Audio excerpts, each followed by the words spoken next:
kita itu yang disampaikan Ustaz tadi supaya berdasarkan ilmu, bagaimana misalnya ada seorang imam sholat atau Ustadz itu ketika membaca bacaan dalam sholat itu cara tajwidnya masih kurang, ya, makhraj hurufnya juga masih kurang.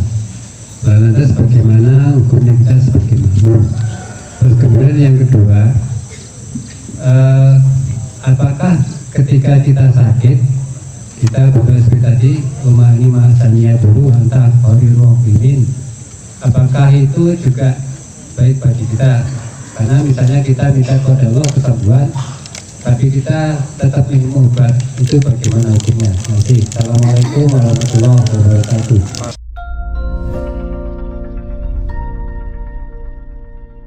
Kalau ditanya siapa yang paling pantas imam, kata Rasulullah, aqra'uhum li kitabillah. Mereka adalah orang yang bukan sekedar paling bagus bacaan Al-Qur'annya, tapi dia yang paling faqih, paling memahami daripada isi Al-Qur'an tersebut. Kenapa? Karena imam sholat itu adalah imamatus sughra, gambaran tentang miniatur kepemimpinan besar, yang mana ketika imam itu selesai sholat dan salam, maka dia akan berbalik menghadap kepada jamaah, lalu dia akan menjadi rujukan atau referensi dari setiap pertanyaan-pertanyaan yang dihadapi oleh jamaah. Idealnya imam seperti itu. Sayangnya banyak masjid-masjid kita tuh yang imamnya ndak ideal. Betul apa ndak?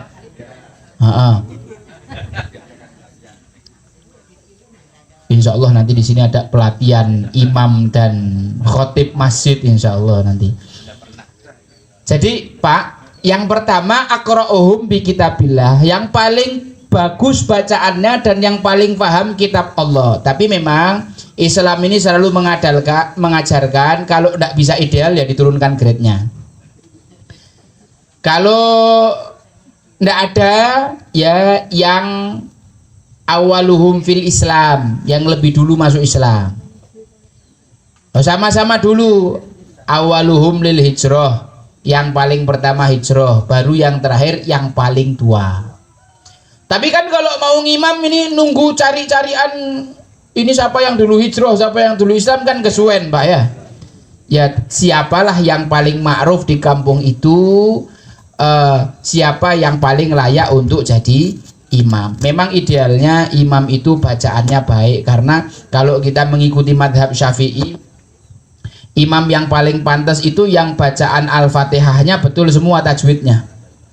Kalau bacaan imamnya tidak betul tajwidnya, makmumnya boleh insiraf, karena ini rukun, salah satu rukun sholat. Kalau rukunnya tidak benar kan bisa batal sholatnya. Nah ini kembali kepada pemahaman kita masing-masing, sejauh apa kita bertaklid meyakini ilmu yang kita punya, lalu kita kerjakan semaksimal mungkin. Yang paling ideal adalah takmir mengusahakan supaya memiliki imam yang baik bacaannya dan paham Al-Quran. Kalau belum bisa ya sekedar yang bacaan Al-Fatihahnya betul. Jangan sampai orang-orang yang bacaan Al-Fatihahnya tidak betul ini dikasih kesempatan. Ya mohon diedukasikan lah, diedukasikan gitu ya. Yang tua-tua mulai sadar. Kalau memang ada yang lebih muda, yang bacaannya lebih baik, persilahkan. Karena itu tidak mengurangi kehormatan kita sama sekali. Justru orang tua yang mempersilahkan anak muda yang lebih baik itu maju, justru dia akan terlihat semakin terhormat, semakin tinggi, karena dia sadar kapasitas diri, dia mengutamakan maslahat umum daripada dirinya. Nah seperti itu. Tapi kalau adanya ya cuma itu, ya mau gimana lagi kan gitu. Makanya ini kan kewajiban yang fardu kifayah. Kalau sudah ada orang yang mencukupi, gugur bagi yang lain. Diusahakan dulu idealnya lah, kok realitasnya ndak seperti idealisme, ya sudah mau gimana lagi.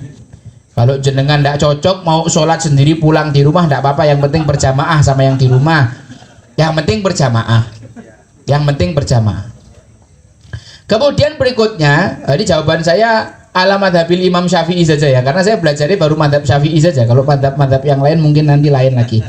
Kemudian yang saya gambarkan tentang kisah Nabi Ayub tadi adalah kesempurnaan tauhid dari seorang nabi yang mengalami sakit.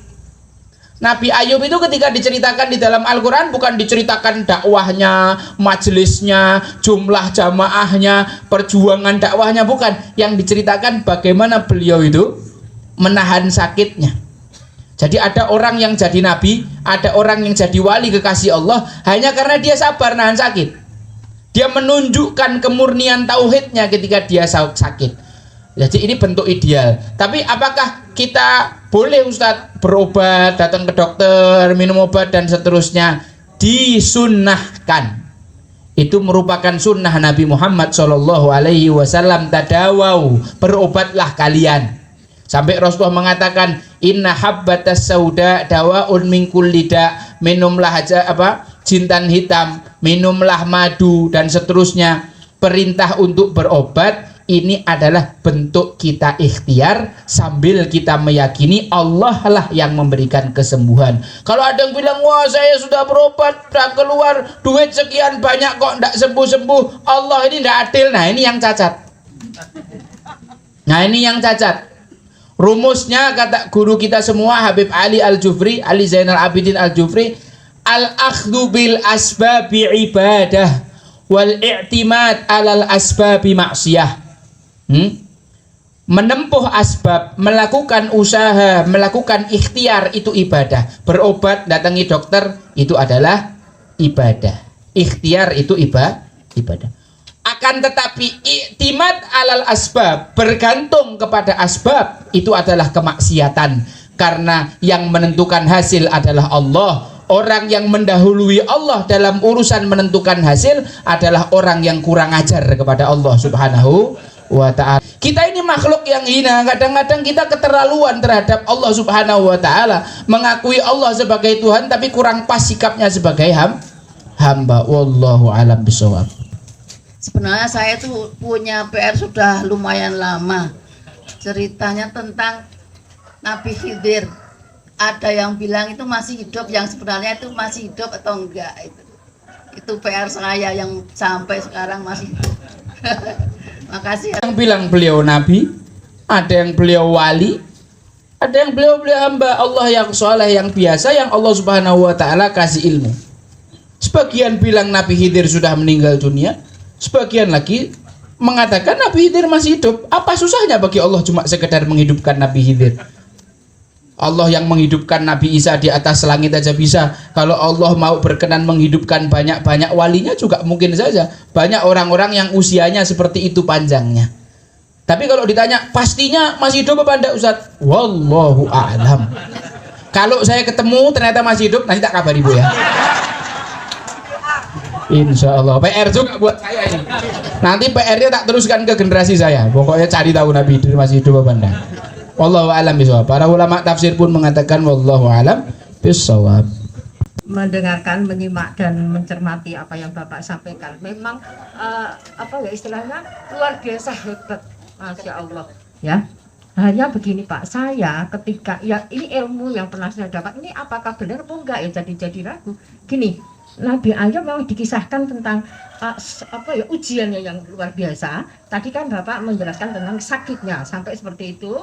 Pasrahnya kepada Allah dan akhirnya memang sembuh. Bahkan ujian yang lain saya pernah dengar ada Pak, misalnya putranya ada berapa meninggal semua, istrinya yang sangat setia luar biasa sampai semua orang itu istilahnya nundung dari desanya suruh pergi, ini penyakitnya kok kayak gini.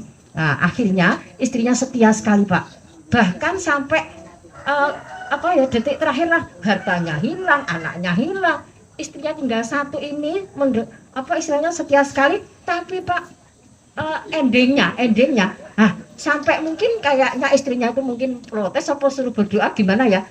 Terus ini Nabi Ayub itu sedikit menyampaikan kok kayaknya agak kurang sabar ya Pak ya. Tapi saya maaf loh Pak, ini saya mohon penjelasan.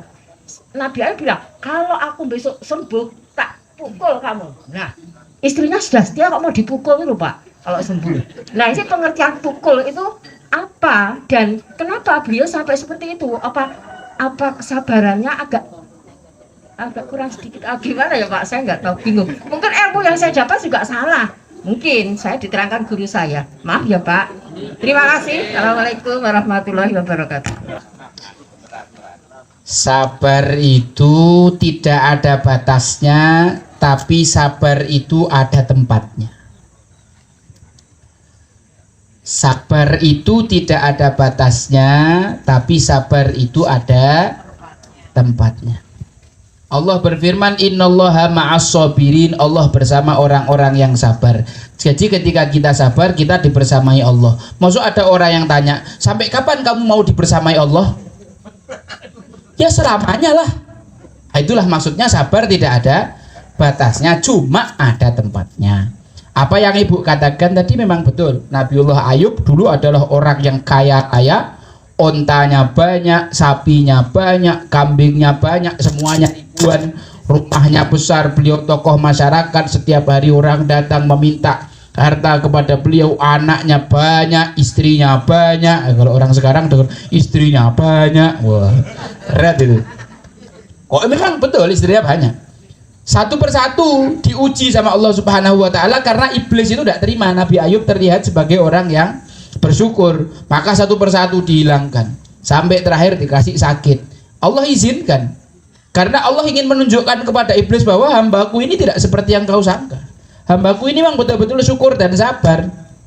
Walhasil dalam prosesnya istri-istrinya beliau meninggalkan beliau kecuali satu wanita solehah bernama Siti Rahmah, yang kemudian beliau dengan sabar menemani. Tentunya Nabiullah Ayub alaihi salam itu melakukan hal demikian tujuannya adalah tarbiyah. Beliau ingin istrinya punya keimanan yang sempurna, tauhid yang sempurna, meyakinkan kepada istrinya bahwa Allah tidak akan pernah meninggalkan kita dalam keadaan apapun. Kalau sudah urusannya ini pendidikan tauhid para nabi, tidak pernah ada yang main-main, pasti menganggapnya serius. Apa yang dilakukan Nabiullah Ayub terhadap istrinya ini adalah pendidikan tauhid yang sangat serius. Jadi ketika melihat istrinya seakan-akan berputus asa daripada rahmat Allah lalu meninggalkan beliau, beliau berjanji nanti kalau saya sembuh kamu bakal saya pukul. Pukulannya bukan laki-laki KDRT zaman sekarang kayak polisi yang pakai sepatu laras muka istrinya ditendang, bukan. Ini adalah pendidikan litarbiyah. Karena di dalam Islam salah satu metode tarbiyah suami kepada istri adalah memukul, dan itu diperintahkan. Mau saya perjelas ayatnya ibu-ibu sekalian. Allah Subhanahu wa taala berfirman, a'udzubillahi minasyaitonirrajim. Ar-rijal. Kok dibati sabotase ini? Ibu-ibu enggak pengen denger ini. Saya turun apa gimana? Pak, sabotase, Pak. Ar-rijalu qawwamuna 'alan nisa. Laki-laki itu kawam dibanding perempuan, bukan egois tapi kuat. Dibanding wanita, bima faddalallah, karena Allah kasih mereka fadilah berupa kecerdasan, kedewasaan, ketenangan, kematangan, kemampuan menjaga, melindungi, mendidik dan seterusnya. Kalau laki-laki nggak punya kayak gitu dipertanyakan kelakiannya. Nuntut bisa didik, wah repot juga loh. Sabotase bu, bapak ingin dengar sekarang. Laki-laki pengennya diladeni tok tapi tidak bisa membimbing, wah repot. Tidak kawam dia, tidak pantas. Wa bima anfaqu min amwalihim, dan atas apa yang diinfakkan, dinafkahkan kepada istrinya. Fassolihatu qanitatun hafidhatun lil ghaibi bima hafidhallah. Maka sudah seharusnya perempuan itu menjadi perempuan yang solihah, hafidhah, qanitah. Wallati takhafuna nusyuzahun, adapun wanita-wanita yang kau khawatirkan mereka berbuat nusyuz. What's the meaning of nusyuz, ibu-ibu? Dalam bahasa Arab, saya berdiri di sini ini nusyuz karena saya berdiri di tempat yang lebih tinggi daripada orang lain. Nah, secara bahasa artinya nusyuz itu berdiri di tempat yang lebih tinggi daripada orang lain. Istri merasa lebih tinggi daripada suaminya, lebih pintar daripada suaminya, lebih tahu daripada suaminya, dan seterusnya, yang itu menyebabkan dia berlagak, bersikap kurang sopan dan menantang suaminya.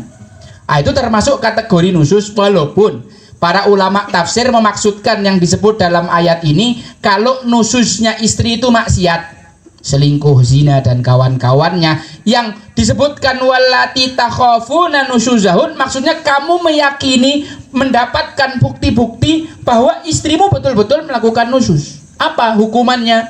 Fa'iduhun, nomor 1 nasihati.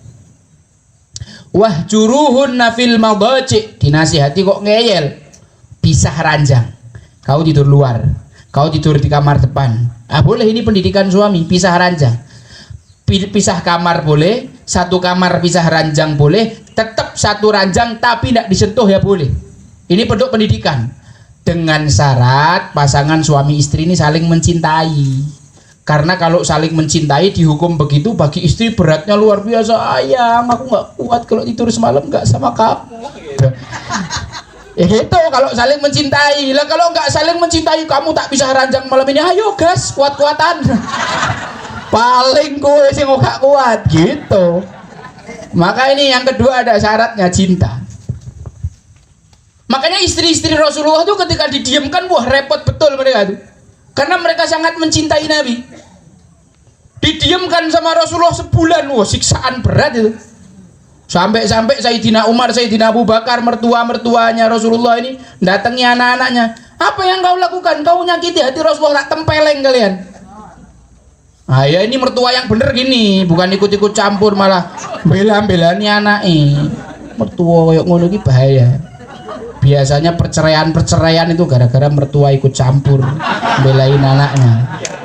Anaknya ya cerewet, kecil, masalah rumah tangga diceritakan ke mertua, ke orang tuanya. Tidak boleh. Laki-laki dan perempuan itu bagaikan baju, saling menutup aurat. Kalau punya istri kok kayak ember bocor, semua aib rumah tangga tuh kok sampai mana-mana. Ijol ke sapi.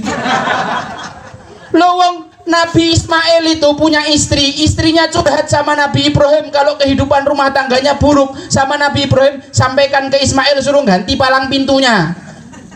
Ijol ke istri kayak gitu itu, tidak baik, bahaya, tidak boleh. Istri yang baik itu menjaga aib aurat rumah tangga, tidak boleh diceritakan siapapun, tidak boleh dari lisannya keluar auratnya di dalam rumah tangga. Nah, kalau dipisah ranjang masih ngeyel juga, fadribuhun, kata Allah, pukul. Tapi tentunya ini bukan mukul istri kayak mukul samsak, Pak ya. Wah, penuh hawa nafsu, bukan. Ini adalah pukulan shock terapi. Yang kata Rasulullah, fadribuhunna bidharbin ghairu mubarrahin. Pukulan yang tidak melukai, tidak membuat lebam, tidak membuat patah tulang, yang sifatnya sekedar shock terapi. Maka yang diajarkan Allah kepada Nabi Ayub, ikatlah, kan beliau katanya mau mukul 100 kali. Niatnya gini mukulnya. Tapi Allah perintahkan, ikatlah lidi 100 jumlahnya, lalu pukulkan dengan setengah lembut untuk istrimu. Gitu aplikasinya. Walaupun ayat ini turun, kenapa? Waktu itu ada kisah Sayyidina Zubair bin Awam, ini mantunya Sayyidina Abu Bakar, karena beliau nikahi anak perempuannya yang namanya Asma binti Abu Bakar. Suatu hari Sayyidina Zubair ini marah sama istrinya. Wah, dia anyel, istrinya ditempeleng, dipukul, bahkan saking marahnya madunya juga ikut dimarahi. Rambut istrinya sama rambut madunya ditali jadi satu. Saking keselnya Sayyidina Zubair sama dua istrinya ini, marah dipukul istrinya. Maka kemudian, bapak tenang, nanti aku turun loh Pak, belum rampung ini materinya sih, nanti salah paham jenengan. Dua istri cocok, satu aja belum rampung kok, satu aja takut kok. Biasanya yang suka ngomong dua istri itu tidak bakal dua istri. Itu gayanya toh itu. Ketemu istri, oh gok tadi aku cuma bohong. Iso gak turun yang kamar seminggu itu. Tadi mana tadi? Sayyidina Zubair bin Awam. Sayyidina Zubair bin Awam ketika seperti itu, kemudian Sayyidah Asma melaporkan kepada Sayyidina Abu Bakar. Sayyidina Abu Bakar datang kepada Rasulullah, kayak mana ini ya Rasulullah, anakku dipukuli sama Zubair.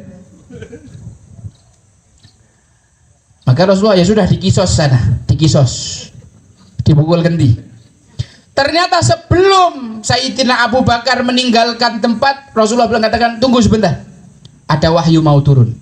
Turun ayat ar-rijalu qawwamuna 'alan nisa bima faddalallah dan seterusnya, fa'iduhunna wahjuruhunna fil madaji' wadribuhun. Maka Rasulullah mengatakan, aku menginginkan sesuatu lalu Allah menginginkan yang lain. Aku nyuruh kamu kisos, tapi ternyata Allah bahkan menurunkan salah satu metode untuk mendidik istri adalah dengan dipukul, dengan ketentuan pukulan yang sudah saya sebutkan, dan itu niatnya adalah untuk shock terapi. Dan laki-laki tidak ditanya di dalam Islam kalau dia mukul istrinya, karena kadang-kadang perempuan tuh ya nganyelinnya nemen.